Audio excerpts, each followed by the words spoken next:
কারো যদি একটি কন্যা সন্তান থাকে সেই মা বাবা জান্নাতি হয়ে যাবে। প্রিয় ভাই এবং প্রিয় বোনেরা আমার, এই সমাজের ভিতরে অনেক মা বাবা রয়েছে কন্যা সন্তান হলে স্বামী স্ত্রীর সাথে কথা বলে না, স্ত্রী স্বামীর সাথে কথা বলে না।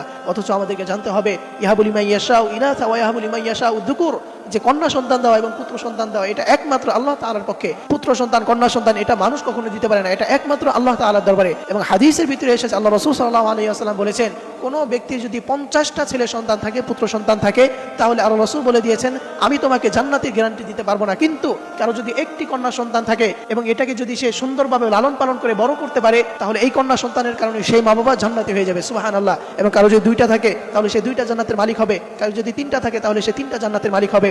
এইভাবে যার যতটি কন্যা সন্তান হবে আল্লাহ রাসূল সাল্লাল্লাহু আলাইহি ওয়াসাল্লাম বলে দিয়েছেন সে ততটি জান্নাতের মালিক হবে। কিন্তু পুত্র সন্তানের ব্যাপারে এই কথাটি বলা হয়নি। এই জন্য প্রিয় ভাই এবং প্রিয় বোনেরা আমার, এই কন্যা সন্তান নিয়ে কখনো বাড়াবাড়ি করা যাবে না, তাহলে আল্লাহ রাব্বুল আলামিন অনেক রাগান্বিত হয়ে যাবেন। এবং প্রিয় ভাইরা আমার, এই বিষয়টি থেকে অবশ্যই আপনারা বিরত থাকবো। কন্যা সন্তান নিয়ে কখনো আমরা একজন আরেকজনের সাথে রাগ করবেন। আল্লাহ তাআলা আমাদের সকলকে কন্যা সন্তান দিয়ে তাদেরকে জান্নাতবাসী করা তৌফিক দান করুন। সকলেই করি আমিন।